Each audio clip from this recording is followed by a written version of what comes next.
Passamos então para o ápice do culto. Obrigado, meu irmão. O ápice do culto, que é a exposição da palavra do Senhor, e para tal, convido mais uma vez a você abrir lá em Romanos 12, e a nossa porção dessa noite são dos versículos 3 ao versículo 8.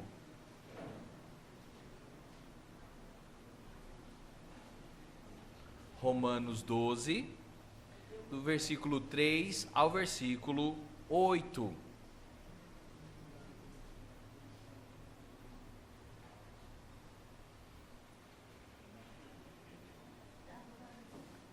Não, pode sentar. Romanos 12, versículo 3 ao versículo 8. E assim diz a palavra do Senhor.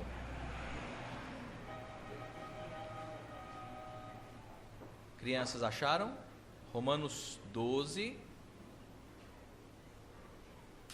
Achou? Cadê os outros? Todo mundo achou? Assim diz a palavra do Senhor. Porque pela graça me foi dado. Me perdoe, irmãos, eu vou ler do versículo 1 em diante, só para contextualizar mais uma vez, tá bom? Para não ficar quebrado aqui.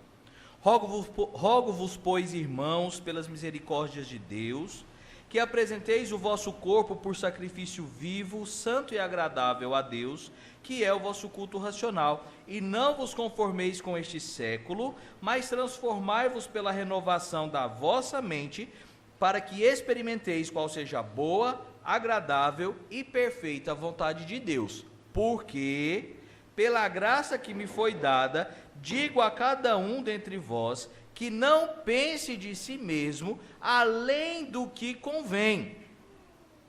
Antes, pense com moderação, segundo a medida da fé que Deus repartiu a cada um. Porque assim como num só corpo temos muitos membros, mas nem todos os membros têm a mesma função. Assim também nós, conquanto muitos somos um só corpo em Cristo e membros uns dos outros, tendo, porém, diferentes dons, segundo a graça que nos foi dada. Se profecia, seja segundo a proporção da fé. Se ministério, dediquemo-nos ao ministério. Ou o que ensina, esmere-se no fazê-lo. Ou o que exorta, faça-o com dedicação. O que contribui, com liberalidade. O que preside, com diligência. Quem exerce misericórdia, com alegria. Amém. Que o Senhor, pela misericórdia dele, fale aos nossos corações e possamos ser cheios e transbordantes da tua graça e misericórdia. Amém. Meus irmãos, como é bom o almoço de domingo. Como é bom encontrar com a família. E eu digo almoço de domingo porque a sogra está aí, fez almoço de família. Graças a Deus, estava com saudade. Nunca mais tinha filado almoço na casa da sogra. Bênção do Senhor. Aí eu tenho que importar a sogra. Como é bom e a gente está, e quando eu estou com a minha outra metade da família, por parte de mãe, e são muitas pessoas, e quando se reúne são mais de 100, e eu olho e todos fazem parte da mesma família, e da mesma feita que você tem os mais pretinhos como eu, você tem as minhas primas que têm olhos azuis, cabelos loiros, aqueles que são mais clarinhos. Nós temos uma diversidade infinita dentro de uma mesma família. E por mais que haja diferenças, todas aquelas pessoas pertencem à mesma família. E em se tratando da família do Senhor, em se tratando da igreja como corpo de Cristo, nós temos a mesma lógica, nós temos a mesma perspectiva. Somos muitos, diferentes em vários aspectos, mas todos pertencentes ao mesmo corpo, à mesma cabeça que é Cristo Jesus. E por isso, meus irmãos, à luz de Romanos 12, dos versículos 3 a 8, nós aprenderemos um pouquinho acerca da imagem do corpo de Cristo. Vimos hoje de um relance, não terminamos ainda de falar acerca do 6º mandamento, mas uma das coisas que enfatizaremos nos próximos domingos é a ideia de sermos a imagem de Deus. A doutrina do Imago Dei, a doutrina que diz que fomos feitos à imagem e semelhança do Senhor, e por isso temos tantas boas características, porque espelhamos a feitura do nosso Criador, e não por aquilo que existe meramente ou simplesmente no nosso coração. Sendo assim, Paulo vai nos exortar acerca de como este corpo, de como essa igreja, ela deve se portar ou se relacionar, cumprindo o mandato social também, com as suas divergências. Nos versículos 1 e 2 que vimos domingo passado, nós vemos como Paulo ele vai falar sobre essa nova vida, sobre essa nova perspectiva do crente, de como ele não deve se conformar com as injúrias, com as más feituras do mundo, e diz que nós devemos apresentar o nosso corpo como um sacrifício, como um culto racional. Eu fico pensando, meus irmãos, falava com os presbíteros, o quanto ando podre, né? Cheio de doença e fazendo exame, e fico pensando, se essa carninha aqui, se esse monte de ossos fosse apresentado como um sacrifício, valia de nada, nem para carvão, trocadilho, não serviria para nada. Este corpo que está totalmente contaminado e sofrendo as consequências do pecado não tem nada que possa agradar a Deus ou fazê-lo ter algum tipo de satisfação. Mas Paulo está pedindo que nós apresentemos os nossos corpos como sacrifício vivo, como um culto racional. E qual a lógica disso? A ideia de que o nosso viver, que a inteireza do nosso ser, deve ser para a glória de Deus. E aí onde ele entra então falando no versículo 3, e essa conjunção, essa partícula porque, ela faz necessário o entendimento do versículo 1 e 2, porque aqui então é o complemento do que ele está dizendo. Apresentei o vosso corpo como culto racional, transformai-vos pela verdade, porque pela graça que me foi dada, digo a cada um dentre vós, que não pense de si mesmo, além do que convém. A ideia de Paulo aqui então é, apresentem os vossos corpos como sacrifício, sejam então um culto racional ambulante ao Senhor, mas considerem aquilo que vocês são. Lembrem-se daquele exemplo que temos falado, repetido e falaremos até o fim, até Jesus me levar. A ideia daquele grande chiqueiro, cujo qual nós fazíamos parte, que éramos todos porquinhos imundos naquele lamaçal, e o Senhor nos resgatou dali, nos tirou de lá. Por esse motivo, meus irmãos, todas as vezes que eu for pensar acerca de mim, sobre vangloriar o meu coração, eu preciso me lembrar de quem eu sou. Aquele porquinho que estava lameado de pecado, aquele porquinho que estava totalmente entregue às imundícias do mundo e foi resgatado, não pelos seus esforços, porque Deus me amou e me retirou daquele lamaçal. O fato então de falar no versículo 3 acerca dessas características, ele vai falar acerca da autoestima cristã, um termo usado muito comumente nos nossos dias. Pessoas que estão passando por um processo de depressão e são qualificados ou diagnosticados como pessoas que sofrem de uma baixa autoestima. Isso é um problema de fato. É um problema olharmos para as nossas vidas de tal maneira que nós só nos depreciamos no sentido que não achamos nada de bom fruto do reflexo de Cristo em nós. Porque se eu entendo que eu sou a imagem e semelhança do Senhor, do Criador de todas as coisas, algo desse Criador precisa espelhar em mim. Algo precisa refletir, o bom perfume de Cristo precisa refletir em mim. Mas o que Paulo está chamando a atenção é para que nós não nos vangloriemos daquilo que nos foi dado como algo excepcional. Então, o perfil da autoestima do homem, desde a criação, na queda e na redenção. E aí nós temos aqui uma definição de autoestima. Autoestima é um sentimento desenvolvido, essa é uma definição não cristã. A autoestima é um sentimento desenvolvido desde a infância, na medida em que os pais elogiam ou demonstram de alguma forma atenção sobre determinada conquista do seu filho, o que tende a aumentar a autoestima da criança. Por outro lado, quantas vezes somos punidos, inclusive já na vida adulta, por alguma falha ou erro que cometemos e por isso somos deixados de lado? Nessas condições, nossa autoestima tende a diminuir, uma vez que não somos reconhecidos ou gratificados por algo. A autoestima se manifesta de forma não proposital, baseada nas nossas próprias experiências com as pessoas e o mundo. É a definição de uma psicóloga que chama Tainá Broto, nada a ver com o reverendo Broto, ou sua família.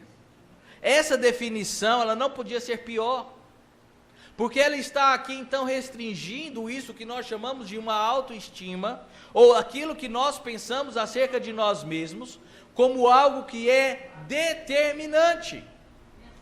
A ideia então de que os nossos filhos, eles não podem ser repreendidos porque isso pode gerar uma baixa autoestima, de que os nossos filhos não podem ser repreendidos. Inclusive eu não posso dizer se a letra do meu filho está feia. Filho, sua letra não está boa, melhore. Não, você não pode fazer isso porque você vai estar atacando a autoestima da criança. E o que farei então com as nossas crianças ao dizer a elas que elas são pecadoras? O que fará então com a autoestima das nossas crianças ao dizer a elas que se elas não se arrependerem dos seus pecados, elas vão para o inferno? A Bíblia, meus irmãos, é uma verdade constante. Ela não se amolda às necessidades do indivíduo, nós é que nos amoldamos à vontade soberana do Senhor. Quando nós estamos falando de uma autoestima, daquilo que nós pensamos acerca de nós mesmos, nós estamos reconhecendo a soberania de Deus nas nossas vidas. Se Deus me deu o dom da música, eu devo usar o dom da música para a glória do Senhor. Se sou bom, glória a Deus por isso, que me dotou de dons para isso. Se eu sou um bom vendedor, glórias a Deus por isso, que me deu o dom de vender. E quando digo um bom vendedor, não é um vendedor mentiroso, tá? É um vendedor que entende a necessidade do cliente. Quando eu digo que sou bom em algo, não é para que eu me vanglorie, mas na ideia de que o Senhor escolheu me dar, por graça, esse determinado dom, para que eu possa exaltar o seu santo nome. Por isso então, quando ele vai dizer, porque pela graça que me foi dada, que é o Evangelho, é esse Evangelho que define como cada um de nós deve pensar acerca de si mesmo. E aí, meus irmãos, não tem nada a ver com uma mensagem ou com uma teologia motivacional, mas lembre-se que de fato o Senhor nos fez verdadeiros adoradores, que de fato o Senhor prescreveu a nós um mandato cultural. Já parou para pensar nisso? Imagine só, se a única, não que eu reclamaria, né, porque eu amo, mas se a única fonte de renda de Itaberaba fosse o abacaxi, Já pararam para imaginar isso? Se Itaberaba, que é um excelente produtor de abacaxi, só produzisse abacaxi. O que as nossas professoras ensinariam? O que o nosso irmão Osias produziria? A diversidade, ela existe por criação de Deus, e dentro do corpo foi colocada essa diversidade, para que nós entendamos que Deus usa cada um dos nossos dons para o crescimento do reino, para que o nome dele seja exaltado, e por isso a advertência de Paulo, para que nós pensemos de forma sóbria sobre nós. Pela graça que me foi dada, o evangelho revelado da palavra de Deus, digo a cada um dentre vós, que não pense de si além do que convém. Não se considerem melhores daquilo que você realmente é. Nos deparamos com pessoas que de fato menosprezam as outras, porque se acham melhores, porque têm ou não têm, estudaram ou não estudaram. Isso não podia estar mais distante, e dentro do corpo de Cristo, nós encontramos as mesmas dificuldades. Não é incomum, meus irmãos, e já falamos sobre isso na escola dominical, encontramos pastores que se formaram a duras penas. Eu experimentei isso no seminário. Deus me deu o privilégio de ir com uma idade razoável. Eu entrei para o seminário com 27 anos, mais ou menos, 25, por aí. Eu tive um colega com 42, ele foi para o seminário com 42, formou 42, 43, 44, 45, 46. Obviamente ele já tinha algumas limitações, algumas dificuldades por geração, por tecnologia, que eu não tinha. E eu confesso, meus irmãos, que gostaria e almejo ainda ter a fé, a disposição, o amor ao reino que ele tem.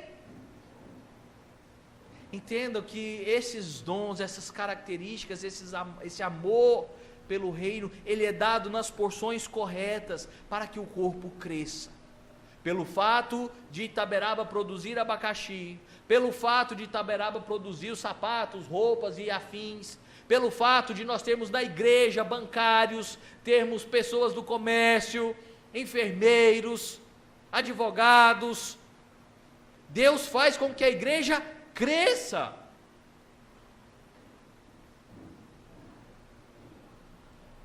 Lá em Jeremias 9, 23 e 24, diz assim: assim diz o Senhor, não se glorie o sábio na sua sabedoria, nem o forte na sua força, nem o rico nas suas riquezas, mas o que se gloriar, glorie-se nisso, em me conhecer e saber que eu sou o Senhor, e faço misericórdia, juízo e justiça na terra, porque dessas coisas me agrado, diz o Senhor. Eu não devo me gloriar daquilo que conquistei, não devo me gloriar com aquilo que eu posso conquistar, eu devo me gloriar em buscar o nome do Senhor, e não para a minha exaltação, mas para a exaltação do Senhor. E Paulo continua o versículo 3 dizendo, ninguém pense além do que convém, antes pense com moderação ou de maneira sóbria, segundo a medida da fé que Deus repartiu com cada um. Eu faço meu chazinho com os meus matinhos, que eu pego das irmãs. Mas tem aqueles que têm a capacidade de fazer coisas muito extraordinárias com qualquer matinho. Glórias a Deus por essas pessoas no reino. Nós temos pessoas com habilidade de marcenaria. Eu não tenho nenhuma habilidade com isso, mas Deus usa dessas pessoas para engrandecer, para glorificar o próprio reino do Senhor. William Hendrickson vai dizer, o termo fé, que ele vai dizer, né, segundo a medida da fé, é usado aqui no sentido mais comum de confiança em Deus, por meio da qual um indivíduo se apossa das promessas de Deus. No presente contexto, contudo, o apóstolo não está pensando em termos quantitativos, uma grande ou pequena quantidade de fé. Ele está falando antes das várias formas nas quais cada indivíduo distinto pode ser uma bênção a outros e à igreja em geral, usando o dom particular com o qual, em associação com a fé, Deus o dotou. Ele está admoestando a cada um daqueles a quem se dirige a reconhecer a diversidade dos dons em meio à unidade da fé e perguntar a si mesmo: como posso fazer melhor uso do meu dom para beneficiar a cada um e a todos? Já pararam para se fazer essa pergunta? Como eu posso abençoar o reino de Deus? Como eu posso beneficiar, abençoar a vida do meu irmão com os dons que ele me dotou? A nossa oficina de segundas e quartas aqui é uma excelente oportunidade. Nós temos as nossas professoras que vêm ensinar, compartilhar os seus dons com as outras irmãs. E apesar de eu não estar ali ouvindo e aprendendo diretamente, eu fico ouvindo lá de cima. Uma hora sai um tapete, viu? Graças a Deus por isso. Deus não dotou todos com habilidades da oratória, por exemplo, para serem doutores ou mestres, mas Deus dotou você com alguma característica que possa abençoar o reino do Senhor. Então, meus irmãos, a primeira coisa vista nesse texto é acerca dessa autoestima. Ela não deve ser depreciada porque somos a imago Dei do Senhor. Ela não deve ser superestimada porque somos pecadores e dependemos da graça e da misericórdia do Senhor. E também nós precisamos entender que somos um corpo. E agora nos versículos 4 a 8, ele vai esmiuçar, ele vai trazer alguns exemplos acerca desses dons utilizados pela igreja. Versículo 4, porque assim como num só corpo temos muitos membros, mas nem todos os membros têm a mesma função, assim também nós, conquanto muitos somos um só corpo em Cristo, e membros uns dos outros, tendo, porém, diferentes dons segundo a graça que nos foi dada. Cada um exercite e se habilite naquilo que Deus prover. Confissão de fé no capítulo 5, na primeira sessão.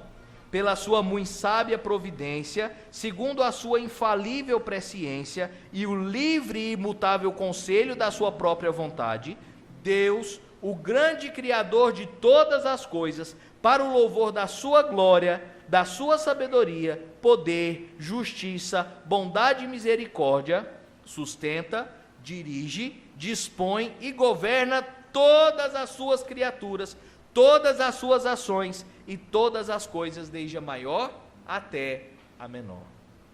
Vamos pensar em um grande processo no nosso culto. Nós temos ceia todos os domingos, graças a Deus. O que nós precisamos para ter o culto? Primeiro nós precisamos quem pregue. Deus providenciou um pastor a essa igreja. Deus providenciou presbíteros. Nós precisamos de quem zele da igreja, para que ela esteja usável. Nós temos, Deus providenciou a irmã que nos abençoa no cuidado com a igreja. Nada adiantaria termos a igreja limpa, nada adiantaríamos de ter o pregador, os presbíteros para zelar pelo culto, se as portas da igreja estivessem o quê? Fechadas. Temos os diáconos para isso. Cada um com o seu dom, cada um com a sua atribuição, fazendo tudo para que no fim todos exaltem o nome do Senhor, para que no fim o nome do Senhor seja exaltado.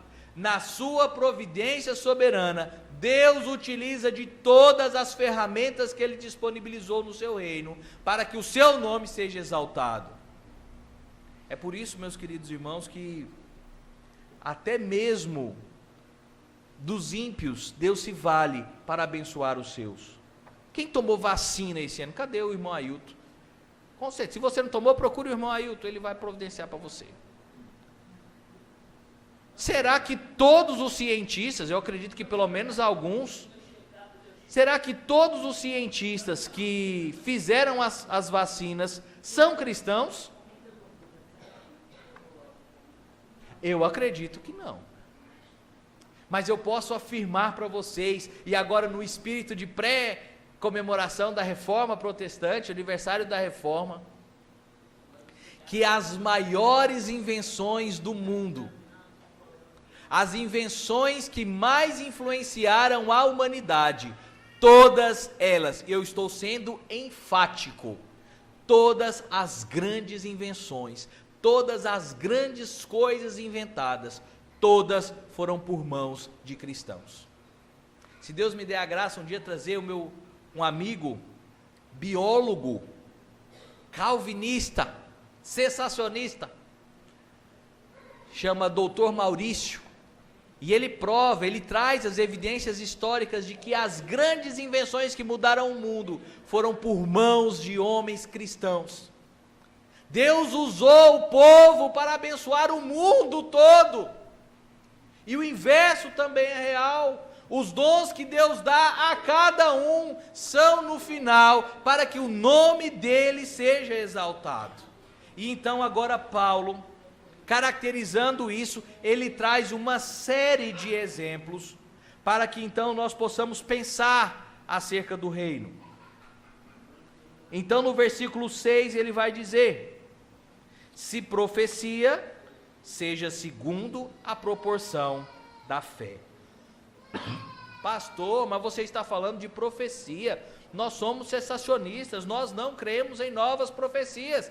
Claro que não, mas eu sou um profeta, não de novas profecias, mas da profecia que me foi dada, revelada na palavra do Senhor.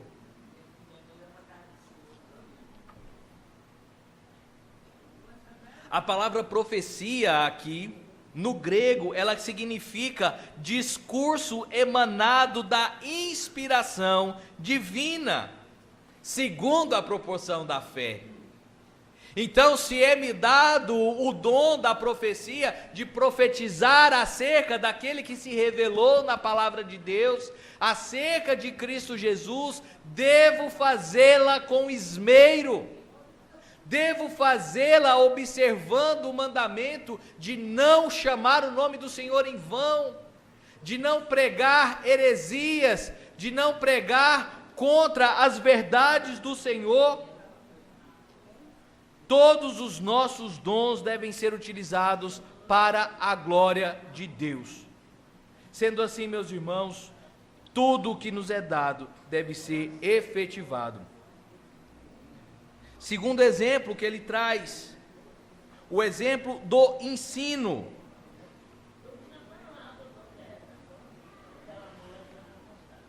Pronto, pode isso, pronto. Aí ele vai dizer, tendo diferença, se profecia, seja segundo a proporção da fé, versículo 7. Se ministério, dediquemo-nos ao ministério, ou o que ensine, esmere-se no fazê-lo. E a palavra aqui, meus irmãos, para ensino é discornia, ou quer dizer, a diaconia, que é o ato da distribuição de comida, de socorro, de serviço, de ministério, ou ministração. Então, aqueles que são vocacionados para a diaconia, para o ministério, para o serviço da igreja, ele deve fazer com esmero, a fim de que a igreja seja abençoada. Nem todos os irmãos são chamados a serem diáconos, apesar que todos são chamados a exercer diaconia. Ou qual é o cristão que vai ver alguém em uma situação de necessidade e não vai agir? Vamos agir como a história, os personagens da história do bom samaritano, que passam e andam de largo com os necessitados? De forma alguma. Estejamos prontos para exercer os nossos dons, seja ele o de pregar a palavra no púlpito, aqueles que são vocacionados, sejam aqueles que são chamados ao serviço da igreja. Mas ele traz mais o verbo didasko. Se ministério, dedique-se ao ministério. Se ao ensino, dedique-se ao ensino. Nós ainda não tivemos a oportunidade, por vários motivos, para replicar o treinamento que fizemos em Salvador, mas um dos pontos que nós tratamos lá era sobre como nós estamos dando a escola dominical às nossas crianças. Imagine só, Núci, Rosa, e mais a irmã Cláudia, Ana Cláudia, e mais uma meia dúzia de irmãs se dedicam ao ensino. A boa parte dessas irmãs, 40 horas semanais, ou 20 ou 40 horas semanais. Essas irmãs estão 40 horas com os nossos filhos, graças a Deus por isso. E estão lá ouvindo acerca de português, ou deveriam, português, matemática, inglês. E durante 1h30 na semana, as nossas crianças estão aqui na escola dominical, por 1h30 na semana, ouvindo acerca do Evangelho. É por esse motivo, meus irmãos, que aqueles que são vocacionados ao ensino da igreja, devem se dedicar com esmero, devem se dedicar como se o mundo fosse acabar amanhã, para ensinar as crianças, porque é o meio, não só as crianças, nas nossas escolas dominicais também, é o meio, é o tempo que nós temos para aprender, para que o corpo cresça, para que esse corpo esteja fortalecido. Mas ele continua: ou o que exorta, faça-o com dedicação. E exortar aqui é a palavra paracleo, ou paracleto, que significa chamar ao lado, uma palavra para o conforto, uma súplica de exortação. Eu poderia traduzir como rogo, peço, concilio, chamo, admoesto. É a ação de ser um conselheiro bíblico. Se você tem o dom de aconselhar, e observe, meus irmãos, que o aconselhamento bíblico é uma obrigação minha como pastor, é uma obrigação do presbítero, mas qualquer irmão pode aconselhar biblicamente. Não é na Bíblia que nós olhamos e extraímos as verdades do Evangelho, não é na Bíblia que nós procuramos acerca daquilo que nós devemos fazer para as nossas vidas. Então qualquer um de nós deve cumprir aquilo que Mateus 18 nos ensina, e procurar o nosso irmão e dizer: meu irmão, venha cá, deixa eu lhe dizer em amor, esse caminho que você tem trilhado é perigoso, esse caminho que você tem caminhado vai lhe levar à ruína, e vai machucar o corpo de Cristo. Ou será que é bom vir aqui domingo após domingo e começar a dizer: olha, nós estamos disciplinando fulano, olha, fulano foi disciplinado. Meus irmãos, cada notícia que nós damos de uma disciplina eclesiástica é o mesmo de enfiar alfinetes no coração, de andar com eles durante um dia turbulento. Aquilo machuca, mas é necessário. Por isso nós devemos agir de forma esmerada no serviço do Senhor, também na exortação. Ele traz mais um exemplo, o exemplo da liberalidade, que é aquelas pessoas que gostam de repartir. Nossa igreja, ela é abençoada com esse dom. É abacaxi, é bolo, é os meus matinhos para o meu chá. Nós temos o hábito de compartilhar, isso é bom. Aqui é o oposto da usura, é o oposto daquele milindre. Nós nos preocupamos uns com os outros, porque somos corpo. Você que precisa andar para o seu trabalho, você tem longos braços, graças a Deus, longas pernas. Mas quando o seu dedinho mindinho do pé, no cantinho, inflama, estraga o seu dia. Estraga o meu, tenho certeza que estraga o seu. E a cada andada ele incomoda, ele inflama, mas ele é pequenininho, um dos menores ossos do corpo. Mas se ele estiver inflamado, vai fazer diferença. Assim é o corpo de Cristo, do maior ao menor. Se nós não estivermos em harmonia, se cada um não exercer o seu dom como deve ser exercido, o corpo irá sofrer. Nós fomos chamados para crescermos juntos, nós fomos chamados para advertir uns aos outros, nós fomos chamados para olhar para Cristo e crescer nele, enraizados em Cristo Jesus, na verdade que vem dele. E os dois últimos exemplos que Paulo traz é o da presidência, que deve ser feito com diligência, e o de misericórdia, que deve ser feito com alegria. O que preside, aqueles que estão nos cargos de autoridade da igreja, devem fazer isso com diligência, com responsabilidade.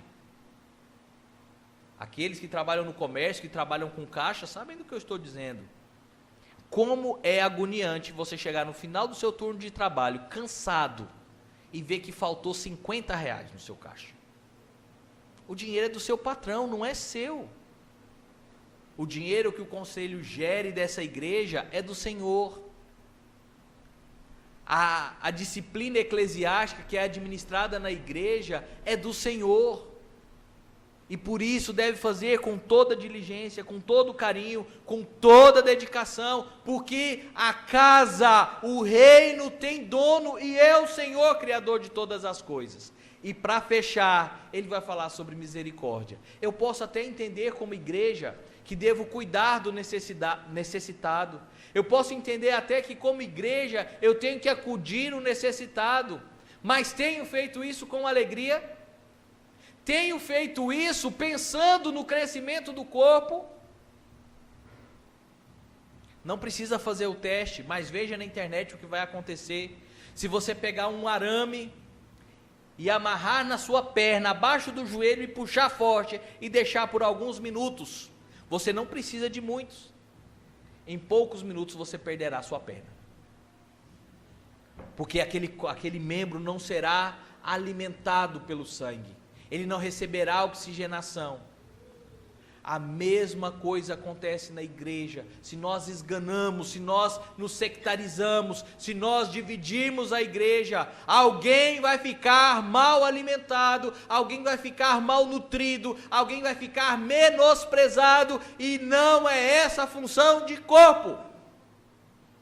Não foi assim que o Senhor nos chamou, porque se assim agirmos, nós estaremos executando obras boas, e não as boas obras que a Bíblia prescreve, que devem ser feitas para a glória e exaltação do nome do Senhor.